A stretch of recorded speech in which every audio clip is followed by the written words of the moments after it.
Tudo bem, jovens? Vamos falar hoje do nosso quinto capítulo sobre hidrelétricas e microcentrais. Como a gente falou no nosso primeiro capítulo, as hidrelétricas são as principais fontes de energia elétrica no país. E a primeira pergunta que a gente faz é: a hidrelétrica é uma fonte limpa? É uma fonte renovável? E, sobretudo, é uma fonte confiável? A gente espera responder isso ao longo do capítulo. A hidroelétrica é a forma de aproveitar a energia potencial hidráulica e transformar essa energia potencial hidráulica em energia elétrica. A gente utiliza para isso as barragens, as usinas hidroelétricas para essa conversão de energia. Uma característica dessas usinas é que elas são construídas longe dos grandes centros urbanos. Primeiro que a usina ela necessita de uma barragem muito grande para acumular água. Então eu não posso inundar uma área perto de um grande centro urbano. E para transportar a energia das hidrelétricas até os grandes centros urbanos, a gente necessita de grandes linhas de transmissão de energia. Há linhas no país que vêm de Foz do Iguaçu diretamente até São Paulo, ou agora linhas maiores ainda que trazem energia da região norte para a região sudeste do país. Essa conversão ela tem uma alta eficiência, cerca de 95% da energia potencial que tem a água, a gente consegue aproveitar ela para a produção de eletricidade. Ela necessita de um investimento inicial muito alto. É muito caro construir uma hidroelétrica, é muito caro indenizar toda essa área, mas o custo de manutenção depois de tudo isso construído são relativamente baixos.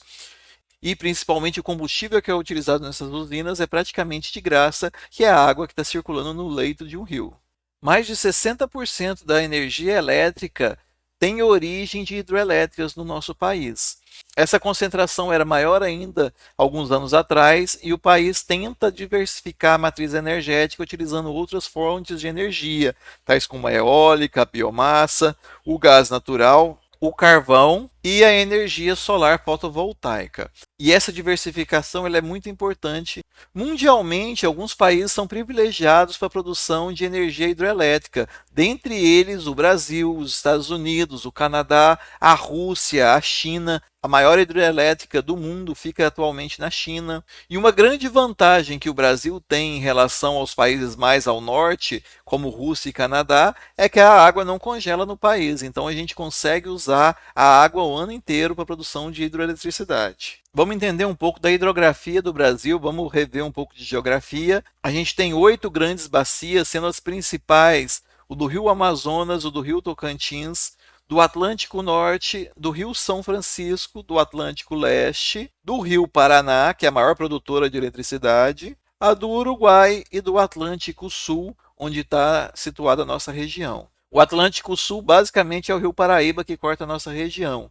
A maior produtora de eletricidade é a bacia do Rio Paraná, que começa com grandes hidrelétricas aqui no Triângulo Mineiro, até Foz do Iguaçu, que é a maior hidrelétrica do nosso continente. A gente pode falar que o nosso país tem duas estações, a estação chuvosa e a estação seca, onde o inverno no país ele é muito seco e o verão ele é muito chuvoso. Essa tabela mostra a quantidade de energia elétrica, a capacidade instalada em cada uma das bacias. A gente observa que a bacia do Rio Paraná é a que tem o maior aproveitamento para a produção de eletricidade. Quase 60% da energia elétrica vem dessa bacia, porque ela tem um grande fluxo de água e está relativamente próximo aos grandes centros urbanos. Atualmente a gente tem grandes hidrelétricas que estão começando a produzir energia na região norte, principalmente na bacia do Tocantins. A bacia do Rio Amazonas tem um grande potencial hidráulico, mas ela não é muito utilizada. Primeiro, porque ela está muito longe dos grandes centros urbanos, e o segundo é o relevo da região, que é um relevo de planície. E planície não tem muita queda de água. E para a produção de eletricidade, a gente precisa ter volume de água e energia potencial, ou seja, queda de água. A gente observa aqui um mapa do potencial hidráulico no país, onde as zonas escuras são as regiões que têm maior potencial para a instalação de hidrelétricas. E aqui a gente observa a instalação dessas hidrelétricas. Não necessariamente nos maiores potenciais a gente tem instalação das hidrelétricas, por conta principalmente da distância com os principais consumidores. Ter hidrelétricas nessa região significa que eu teria que ter grandes linhas de transmissão. Atualmente essas linhas já estão sendo construídas, mas o custo para transportar essa energia ainda é muito elevado. Aqui a gente tem um mapa de onde estão as principais hidrelétricas no país. A construção preferencialmente é perto dos grandes centros urbanos, como a gente já falou. No Brasil, a gente tem mais de 500 usinas hidrelétricas, sendo 148 de grande porte, ou seja, com a capacidade instalada maior de 1 megawatt. E uma última classificação, que é a microcentral hidrelétrica, com uma potência instalada menor de 100 kW. Isso é muito utilizado em pequenas cidades ou mesmo propriedades particulares, longe dos grandes centros urbanos. Uma fazenda afastada pode produzir sua própria eletricidade por meio de uma microcentral elétrica. A maior hidrelétrica do mundo é a usina de Três Gargantas, que está situada na China. Ela tem uma capacidade instalada de 18 gigawatts e foi inaugurada em 2012. E ela sozinha é responsável por 10% da eletricidade da China. A construção dessa usina serviu não só para a produção de eletricidade, mas também para o controle das enchentes e para o transporte hidroviário. Esse é um rio navegável. O barco chega nessa região mais baixa da usina e eu tenho um elevador que sobe o barco até essa região mais alta. A segunda maior usina do mundo é a usina de Itaipu.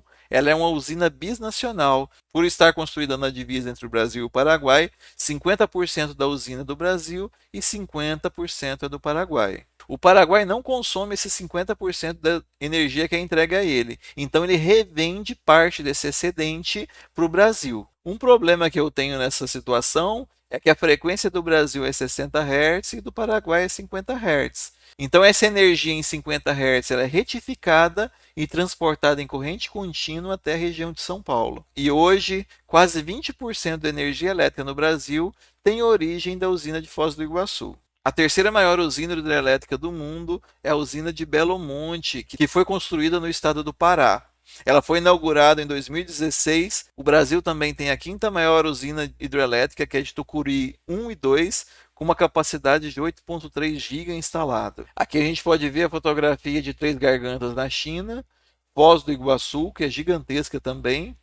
E essa terceira foto é a usina do Funil, que fica aqui perto no município de Itatiaia.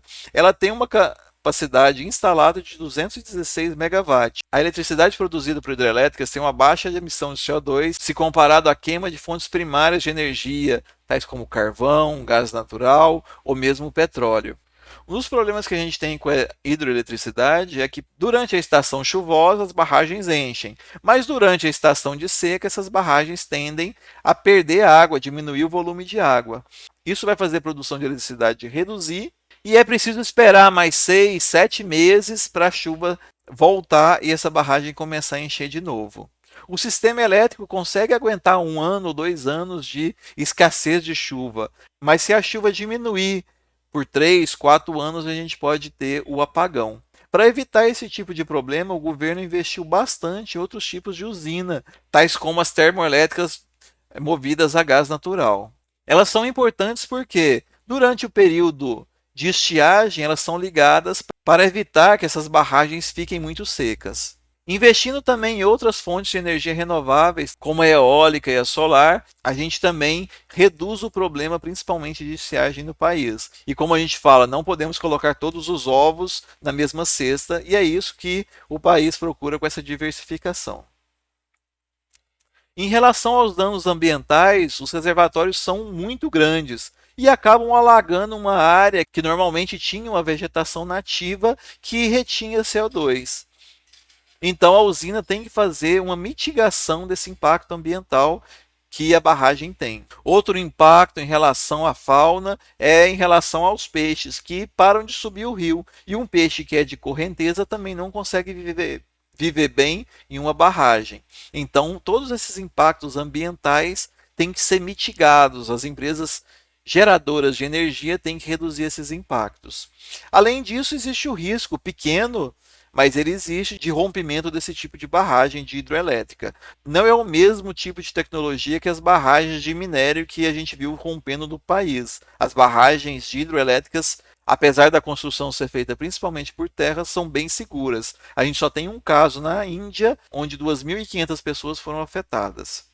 Então a gente vai encerrando aqui o nosso primeiro vídeo e não deixe de assistir o próximo vídeo que a gente detalha a parte técnica das usinas.